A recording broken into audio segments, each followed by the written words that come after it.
Cohen. It's my great honor to welcome a national speaker here today to the Harvard Chan School of Public Health. And we here at the school and our initiative on health and homelessness are very proud to host this event. Just some words of welcome before we begin. This is an event that's been co-sponsored across this university, and we're very proud of our colleagues in the audience and online who have made this event possible. So we are here at the Harvard Chan School of Public Health, an initiative on health and homelessness, IHH. We've been also deeply honored in the 5 years of our existence to work closely with the Harvard Joint Center for Housing Studies. We want to thank Chris Herbert and David Luberoff and Jen Malinsky, representing the Joint Center, for being here. We're grateful to the Harvard Kennedy School Government Performance Lab. Emma Kornetsky is here representing GPL. Thank you, Emma.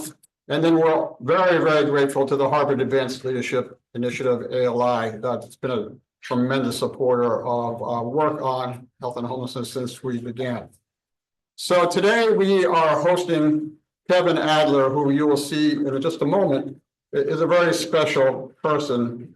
And as our society wrestles with the challenges of homelessness, the major question is how do we communicate the issues to a public that is focused on a lot of other things, and very fundamentally, how do we change the narrative and change the conversation so that there's more of a supportive public health approach to this issue, if I can say.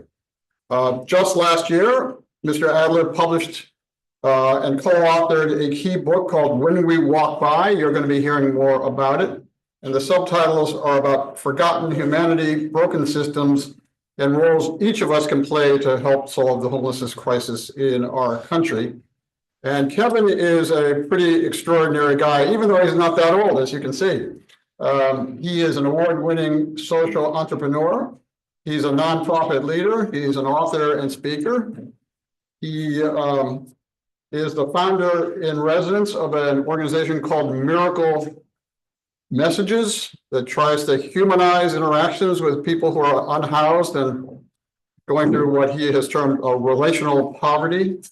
And his background is in sociology. He got his BA from Occidental College and then master's degree both from University of Cambridge and UC Berkeley. If you have the privilege of reading the book as I have, I think you will find that it's going to be transformative for you. So what we're going to do is Kevin's going to speak for about half an hour. I will take Q&A both from people in the audience and then online. David Luberoff and the Joint Center will help moderate the Q&A part of that for the online questioners. We'll be ending at 1:50, but then we'll have a little reception in the FXB atrium till about 2:30 or so. So please, you're welcome to join that as well. So with that, big round of applause for Kevin Adler.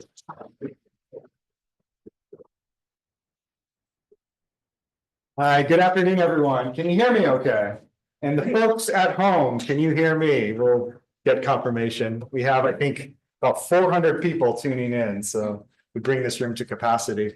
Thank you. This is my lovely wife, Taja Tubbs, Dr. Taja Tubbs. Who's a graduate of the Harvard Chan School of Public Health. You know, Howard's just as excited. She's here, and I had to, one day of my life, I said, I cannot allow Dr. Howard Coe to outdress me every single day. So suit and tie, just did it all. So here I am. Anyways, it's really an honor to be here with you all today. I have had the privilege of working on the front lines of this issue for the last 10 years. Alongside some of you, I see a few friends in the audience.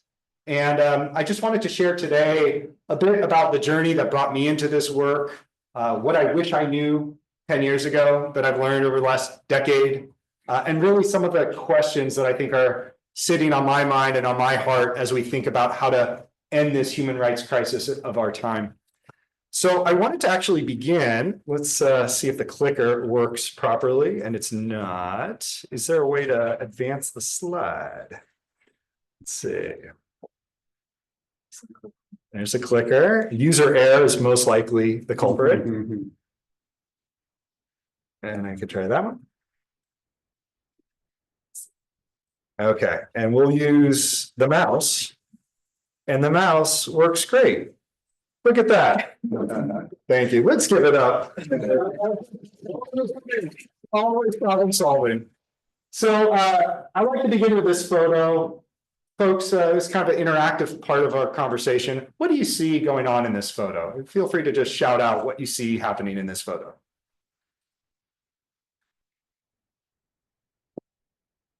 House people. Unhoused people, yeah. I have a cup of coffee and reading the paper. Cup of coffee, reading the paper, yeah, see that? Anything else stick out to you? I see a few comments in the chat. Maybe one or two more. What do you see going on? Someone walking, looked like she's completely on her way to work. Someone on their way to work. Thank you. So what's interesting about this photo could be, this is actually New York City. And this photo, what's interesting about it could be anywhere, many cities in the United States. This photo is actually a somewhat staged photo. So this was part of the New York City Rescue Mission's experiment in 2014, where they had individuals dress up to look homeless as unsuspecting members of their very own families walked by. And in each instance of this experiment, not a single person recognized their own brother or sister, son or daughter, husband or wife, or in this lady's case, her mom and her dad. And so my starting point with this work begins by asking the question, would I recognize my own loved one if I walk by them on the streets? And the answer is probably not. Neuroscientists at Princeton and Duke have found that the part of our brain that activates when we see a person, as we're looking at each other right now, compared to, say, an inanimate object like a chair, is the medial prefrontal cortex. This part of the brain has been found not to respond when we see someone who's experiencing homelessness. The parts of the brain that do activate, the right amygdala, the left insula, these are the regions of the brain associated with disgust, nausea. And this is the starting point on this issue, homelessness. And my starting point, go to the next slide, or I can click it. I'll click it. We fixed it. This is where I started on this issue because this is my family photo, circa 25, 30 years ago. My grandparents, my uncle, my mom, my brother. In the middle there, that is my Uncle Mark. He was my favorite member of my extended family. He remembered every birthday, guest of honor at Thanksgiving and Christmas dinner. He was just a wonderful member of our family. We loved him deeply. He also suffered from schizophrenia. And for 30 years, my Uncle Mark was one of the over 600,000 Americans who sleep on the streets or in a shelter each night. But I never looked at Uncle Mark as a homeless man because he was just a beloved member of my family. And it wasn't until while I was in college, I got a phone call from my dad. He was crying. He had called to tell me that Uncle Mark had been found deceased. And he was 50 years old at the time, which is about the average life expectancy of a person who's unsheltered on the streets. And so I started just having a conversation with my dad. We visited his gravesite, trying to think about the life that my beloved Uncle Mark lived when he wasn't at the Thanksgiving or Christmas dinner table. How did people see him? How did he see the world? Did people who walked by him know that he was some kid's beloved uncle? And I started thinking, gosh, when I'm walking down the streets in San Francisco, where I've been based for the last decade, I don't necessarily see people in situations like my Uncle Mark as someone's brother or sister, or someone's son or daughter, or someone's uncle or aunt.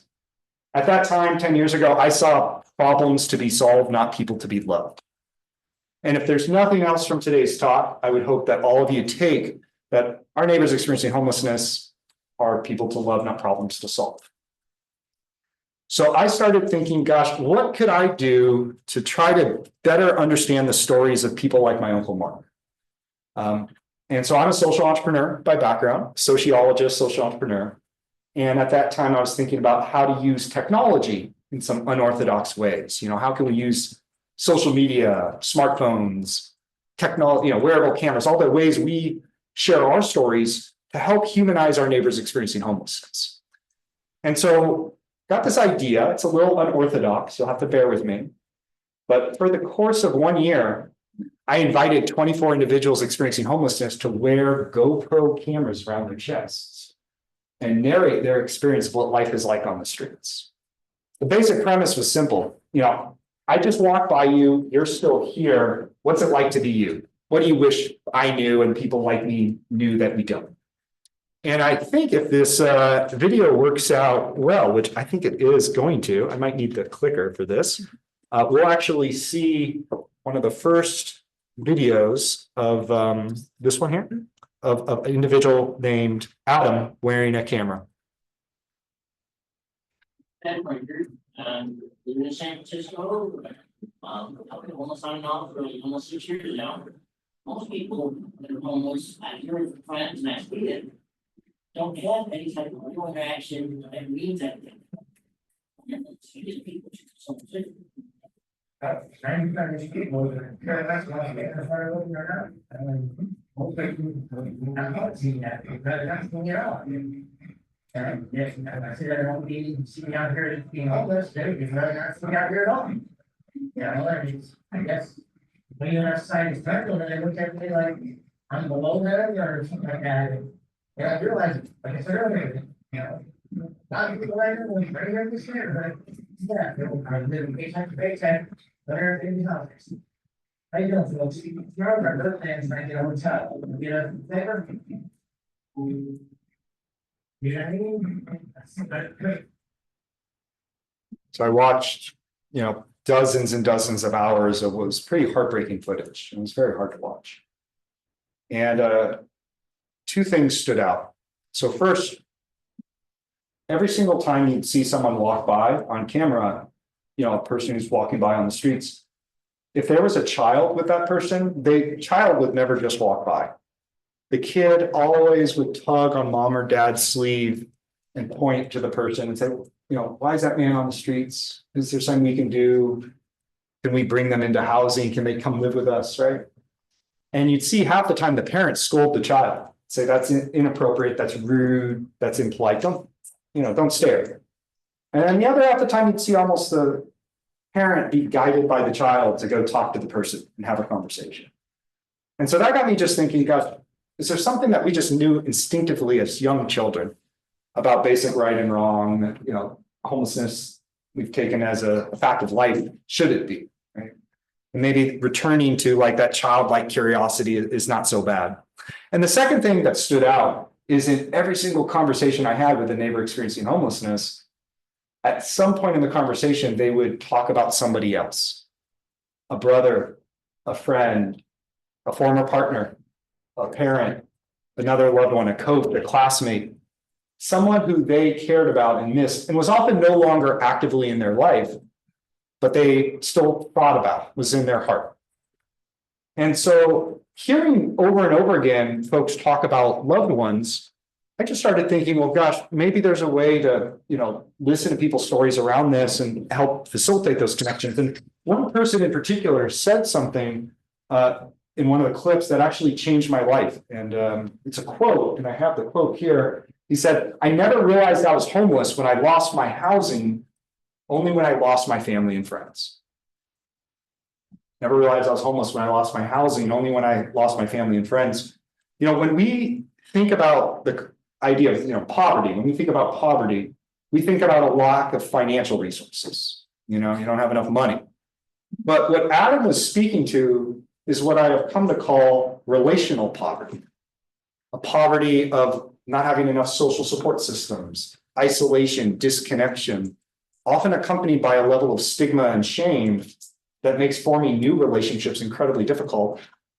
I've learned that relational poverty is poverty, and I'm going to be speaking a little bit more about that later.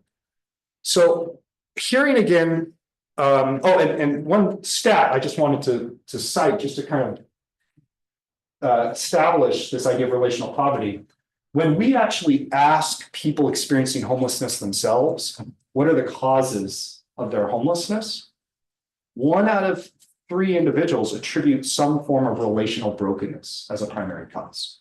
A falling out with a loved one, an argument, a death in the family, a divorce, a separation, domestic violence, an LGBTQ youth being kicked out of an unsafe home environment. These are all forms of what I would call relational brokenness. So hearing that, I started just having conversations with people experiencing homelessness and saying, do you have any family or friends you'd like to reconnect to? And that's actually how I met Johnny Dwyer. We met at St. Anthony's Foundation in San Francisco, which has been serving warm meals for many decades in the city. And I kind of walked in the room, offered everyone, hey, does anyone want to reconnect to a loved one? I'm doing this thing. No one was interested. Like, who's this guy? I wasn't wearing a suit that day, but I was like, who's this guy? And at the very end, this guy, Johnny, came up to me and he's like, I haven't seen my family in a long time. I said, well, would you like to record a message to them? And this is the part of the video that he recorded to his family. I love you all. I'm still alive and I miss you. And you're always in my thoughts. When was the last time you saw them? Yeah, since early 80s, you know. Early 80s.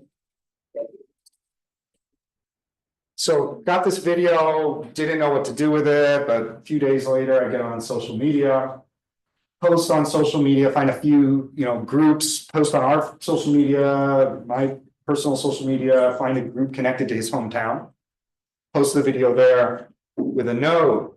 And what was pretty shocking is in a very short period of time, the post goes viral. And we started having people comment on the post who knew Johnny, and said, that's my uncle. How can I get in contact with him? I've notified my mom and aunt, sent this to others in the family. Thank you so much for doing this. YouTube video, a family member who had been searching for years online, doing Google searches to see if there were any hits of the person they were looking for, finding this video. So this real miraculous thing of finding the loved ones. And what was very exciting is I was able to meet up with Johnny and show him a video that the family had recorded to him. And this is one of the videos from his brother in Iowa. Forgive the words, but you'll love him as much as I do in a moment. Johnny, this is your brother and your nephew, Justin, right here, all right? You need to come be with us. We're in Buck, Iowa. You'll love it. All right, we ain't got much, but we got something. We got love. Yeah, we do. And we miss you. We miss you so much. And 3 weeks after I met Johnny, all of his family flew out from across the country on their own dime to reunite with him and get back together and try to be a family. And I'm sitting there with Johnny. He says, thank you for giving me my family back. Now, this didn't suddenly solve every problem Johnny was facing. He had at the time substance abuse issue. He has had in and outs with criminal justice system. But in his words, it gave him a reason to keep going forward. It gave him a reason to persevere. And, it ended up leading to him kicking his habit. I mean, it's an extraordinary outcome where he's now clean and sober, living in housing in San Francisco and continues to be in touch with his family all the time. And so Johnny inspired me and a few others inspired me to basically quit my job and start doing this work full time. My dad was like, what's your new job? How do you pay the bills with this thing? Like, too many questions. And created what became Miracle Messages, which is a nonprofit organization to basically scale up this little project and work that I started and couldn't scale up on my own. So our saying is everyone is somebody, someone's brother, sister, son, or daughter. And I'll share a little bit about the work we do on Miracle Messages, which led directly into writing this book. We try to meet people where they're at, but not leave them there. And we try to partner as widely as we can. We work with folks like Gabby Cordell, who's a staff member in South Florida, as goes out every week offering our services. We work with caseworkers, social workers, outreach workers. We also have started to embrace technology in more thoughtful ways. We have a hotline, 1-800-MISS-YOU. So anyone around the country who's either experiencing homelessness or a caseworker, social worker on their behalf can call 1-800-MISS-YOU or go on our website, fill out the paper form, the online form. And we have a network now of volunteer digital detectives who make phone calls, write letters, and do digital sleuthing for good. So this is a rare meetup of the digital detective group, but these are everyday folks all around the country who just feel frustrated by this issue and want to make a difference and help. And that's led to over 1,000 family and friend reunifications since we started. We've seen some extraordinary outcomes from those reunions. 80% of the time that we find the family, they are excited to reconnect. We do say for family members that choose not to reconnect, you know your relationships better than we do. It's a double opt-in service. Because of the success we've had with the reunification, that's led to working in the opposite direction where families have reached out to us and say, hey, my brother is homeless somewhere in Los Angeles. I haven't seen them in years or decades. We get about 4 or 5 messages like that every single day of families looking for unhoused relatives.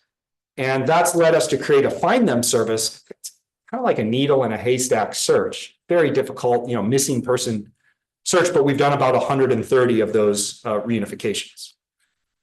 So some of you might be sitting here and thinking, well, gosh, relational poverty is poverty. I get that, but sometimes family is part of the problem, not part of the solution. Bridges have been burned. It's not safe to reconnect, or just the resources are just not there to support a loved one. So how do you address relational poverty if family isn't a viable part of the equation? So that's what led us to create a second program called Miracle Friends. It's a phone buddy program where volunteers around the world have committed 30 minutes a week to have phone calls and text messages one-to-one with a neighbor experiencing homelessness, kind of like a digital pen pal program.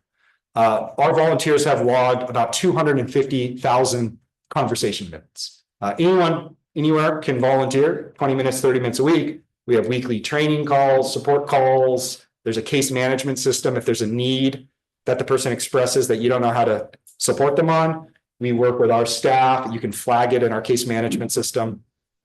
Sounds like an important call. You should get it. So that's the work we do on the Phone Buddy program.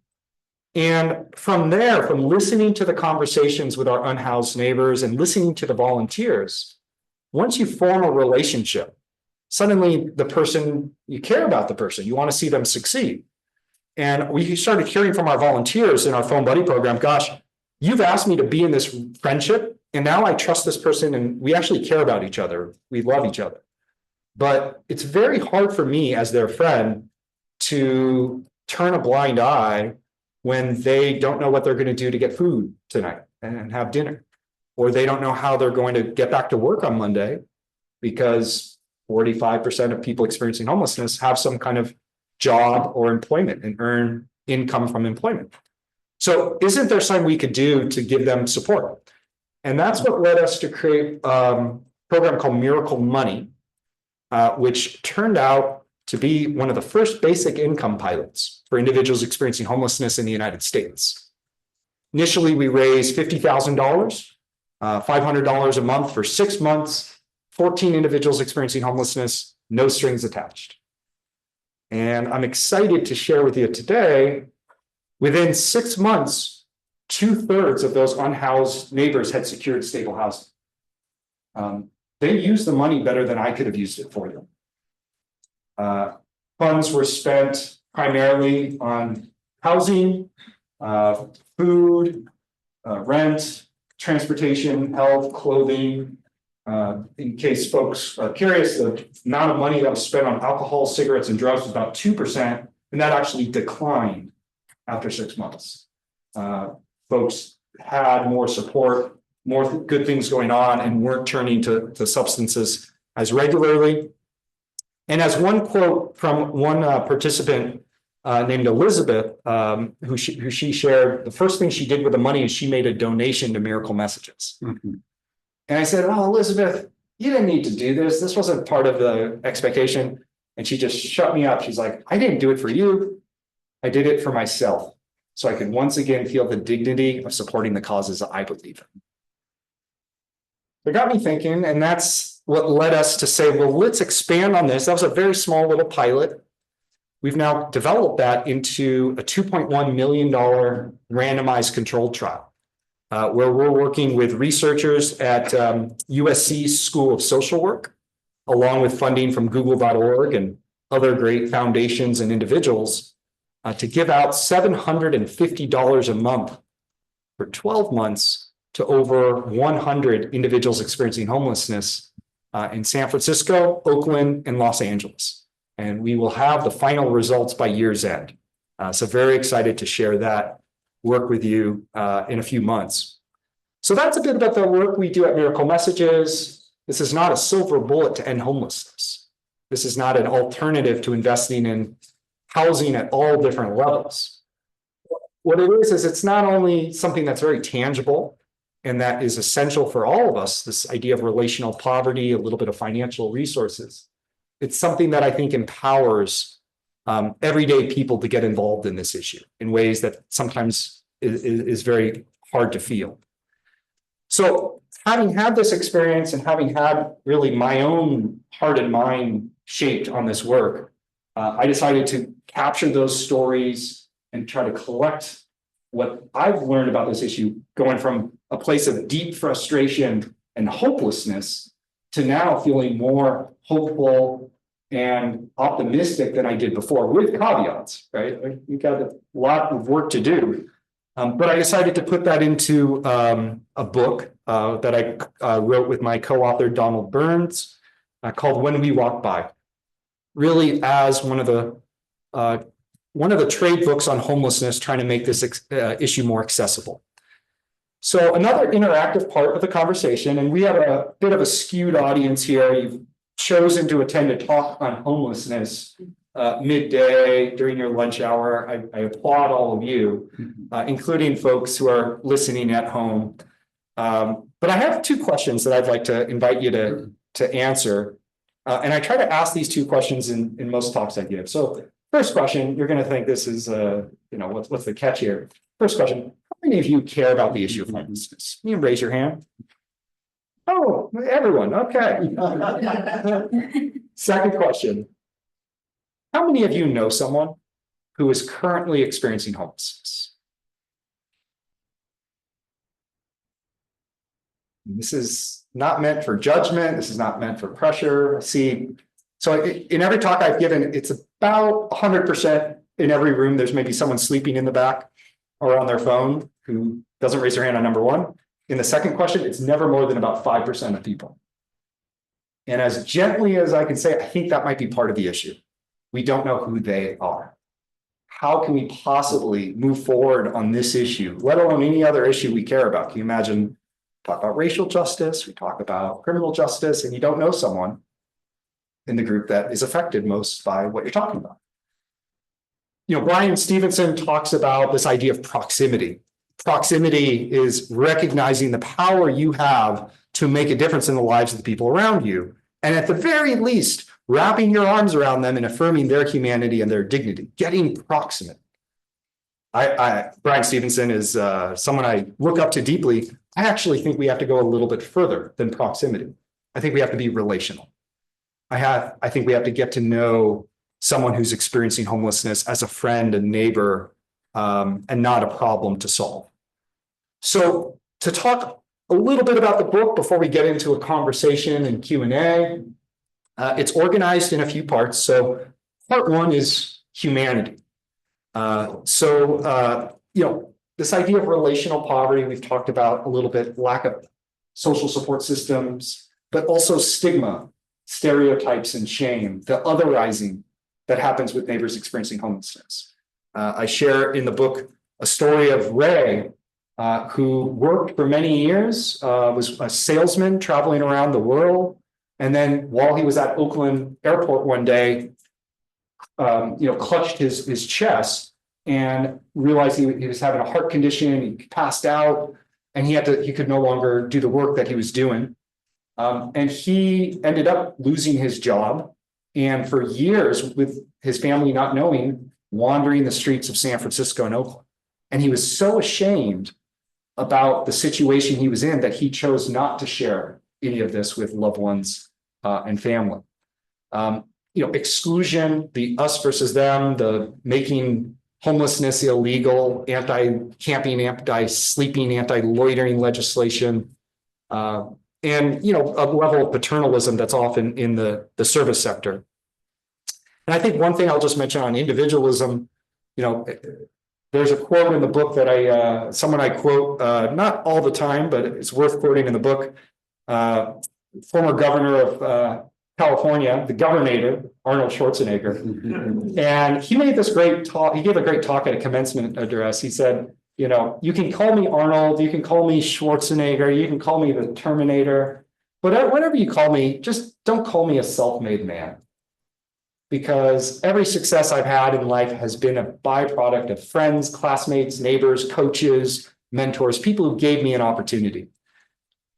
And I think it's such an important lesson and reminder to have someone of that stature who's often held up as a paragon of individual initiative, rugged individualism, pull yourself up by your bootstraps. It's not to discount his hard work and extraordinary talent and all the talents and hard work that's brought us to this room today. But it's also to recognize that how many of us would be where we're at today without someone else supporting us at that challenging moments. And as a nation, if we see rugged individualism and pull yourself up by the bootstraps as kind of paramount and part of the mythology, what does that mean if you're poor in this country, let alone homeless? Does that mean you're deservedly poor? And that's the work that we're trying to counteract, and I talk about in this book. So really thinking of relational poverty as both a cause of homelessness, but also a consequence of homelessness. And this here was the most heartbreaking cardboard sign I've ever seen in my life. Took this photo a few years ago. It said, "At least give me the finger." I can't imagine getting to a place where I'd rather have a middle finger in my face than what I'm currently getting, which is totally ignored. So that's leads to the system conversations. And I thought it's important to understand us as housed people and our relationship on this issue, because why haven't we solved these systems yet? We know the solutions, right? We know we need to develop housing at all different levels. There we go. We know that in the United States, the minimum wage has not kept up with inflation, and the purchasing power is equivalent to 1968, right? We also can talk about healthcare. I mean, these are all the issues that all of you at a school of public health care about very deeply, social determinants of health. We can have an entire discourse on this. But I want to just share very briefly a story that kind of illuminates some of this. This is Elizabeth, who kindly gave that quote and made the donation to Miracle Messages. So when I met Elizabeth, she had just left a medical respite shelter in the Bay Area in Redwood City. For many years, she was a public school teacher in the Redwood City School District. She has a background. She went to UCLA undergrad, has a sociology background. She started a nonprofit. She's written for the Los Angeles Times. And then one day, she got the dreaded C word diagnosis, and she had cancer. And because of her condition, she could no longer work and be in an environment with the germs. And, she had to go through chemotherapy and it wasn't safe. She lost her job. She lost her apartment of 14 years. And she had what I've learned is a thing, cancer-induced financial toxicity, where you lose your job and you fall through the cracks because of some kind of, health issue. So Elizabeth ended up just barely avoiding unsheltered homelessness and getting into a medical respite. But she was able to get into that medical respite where she met Joan, who became one of her closest friends. This is her miracle friend. They both come from a family of educators. They both, according to them, speak Spanish, más o menos, right? Like not the best, but they love talking in Spanish together. And that relationship was important not only for Elizabeth, but also for Joan. And it's really a two-way street. Joan nominated Elizabeth for our initial pilot for the basic income program. Elizabeth was selected, and with her $500 a month for 6 months, she was able to become eligible for senior housing. And she was able to get off the streets into housing, where she's now in her forever home, just a few miles from where she once lived in Redwood Shores. So that's a bit about Elizabeth's story. Again, we could deep dive into any one of these. I just wanted to share a few stats because folks are going to say, oh, you talked about homelessness. Isn't it drugs and alcohol and mental health issues? Well, that plays a role. We can talk about that, more of an effect of homelessness than a cause of homelessness. But let's also just give you a couple stats. For youth who age out of foster care, over a third of those young people will experience homelessness by the time they're 26 years old. And for Black youth, that number goes up to 60% will experience homelessness by the time they're 26 if they age out of foster care.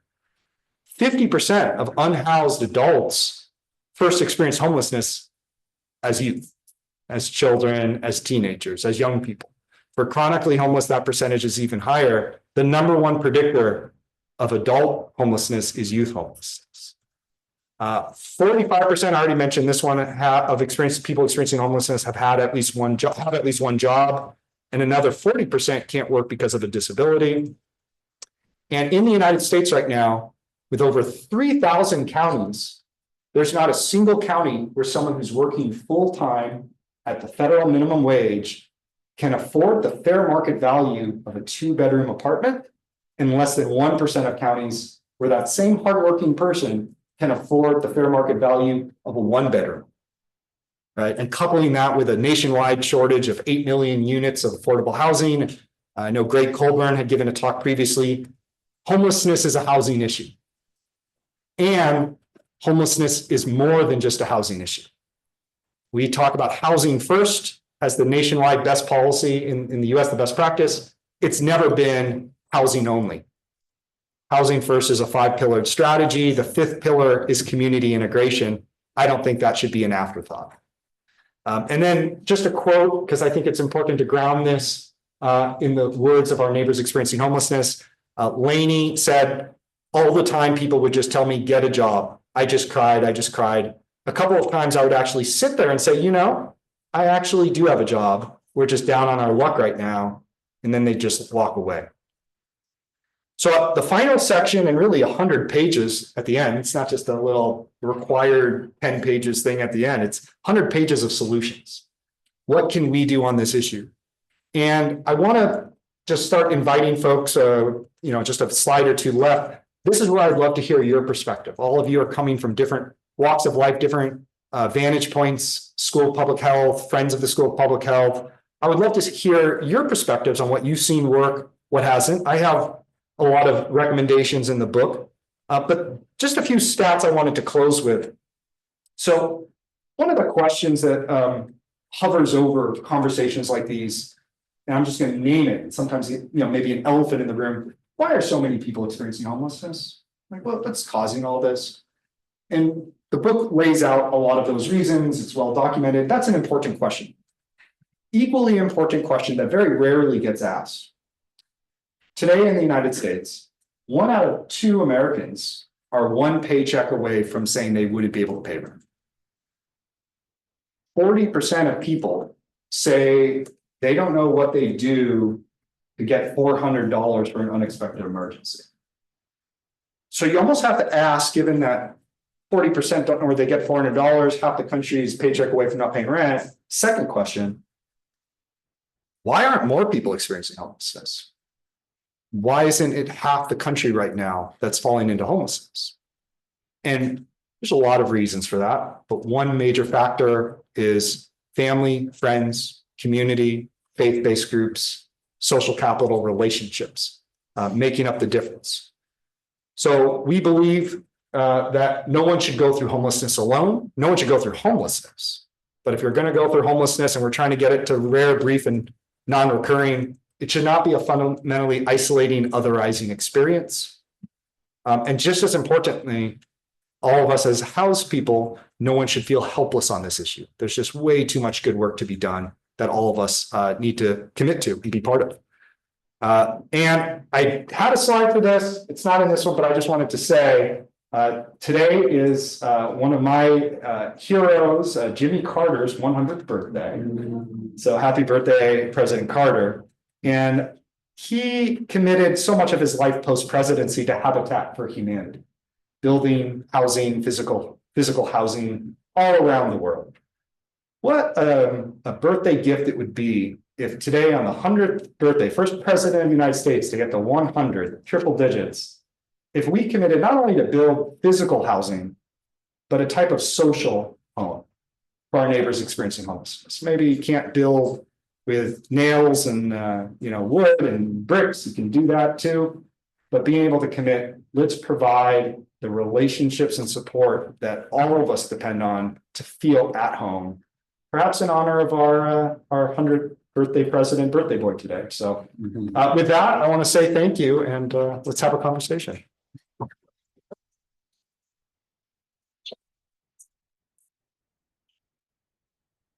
Kevin, thank you. That was absolutely spectacular. We only have about 5 minutes, so I'm going to suggest maybe one question from people in the room, and then maybe one online, and that gets us to 10:50, 1:50. We will have reception at the FXB auditorium right afterwards, though. Okay. So does somebody have a question in the room for Kevin? Don't be shy. Your chance here. Bob? It's not a question, but a comment. I never felt so positive about addressing this issue as I do after listening to you just now. You just have such a positive approach and attitude toward it. It's really refreshing and very energizing. Thank you very much. Thank you, Bob. You want to say more about that, Kevin? I mean, many people feel like this is a hopeless issue and they don't want to get involved, but you have given us hope here, Father pointed out. Well, thank you.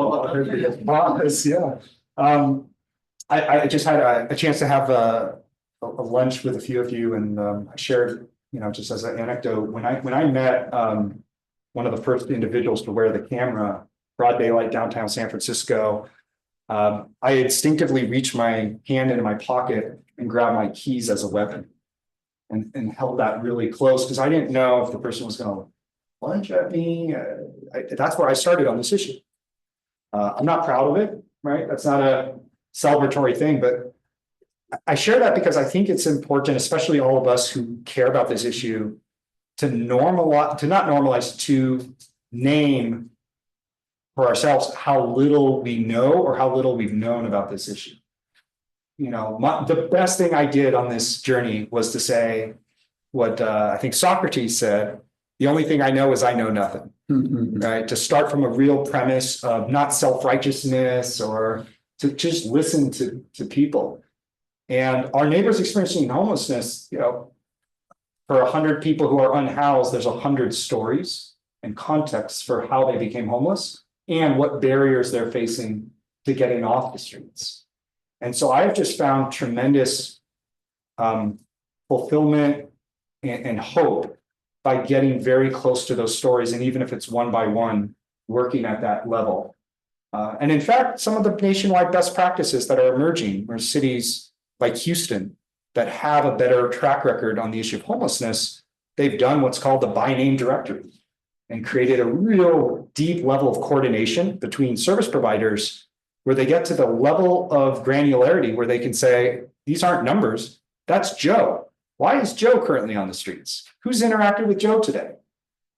I just believe as policymakers, we have to know people who's affected most by the policies that we're hoping to develop.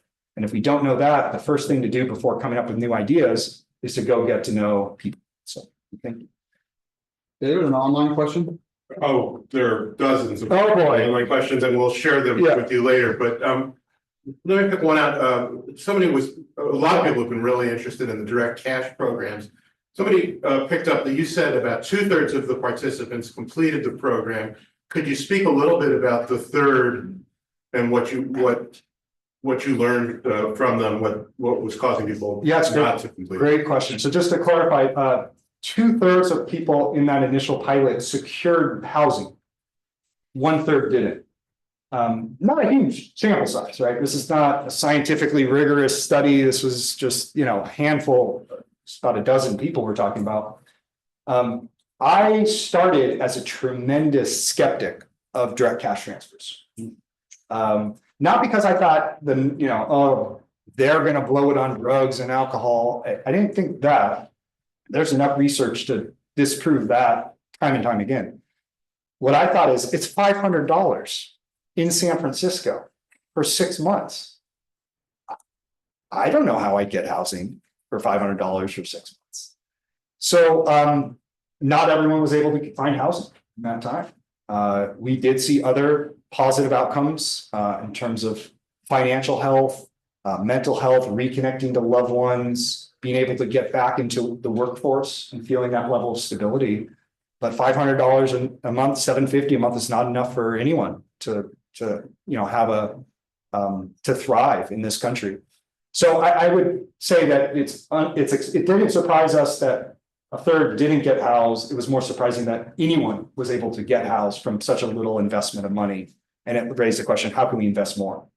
So, and I'll just mention, this is my social media, Kevin F. Adler on Instagram and Facebook and, MySpace maybe. I don't know if I'm still there.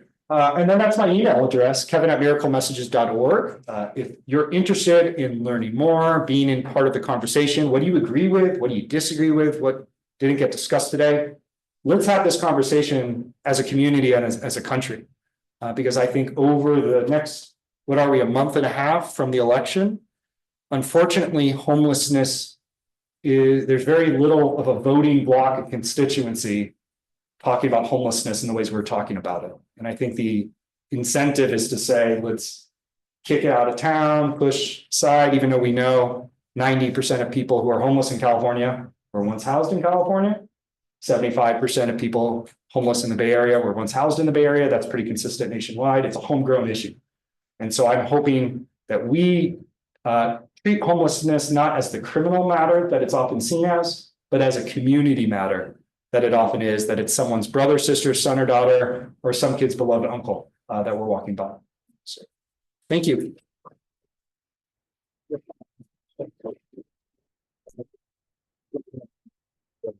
Kevin, you're coming back to Harvard many times, okay? So it's great to see you. Please join us for a reception in the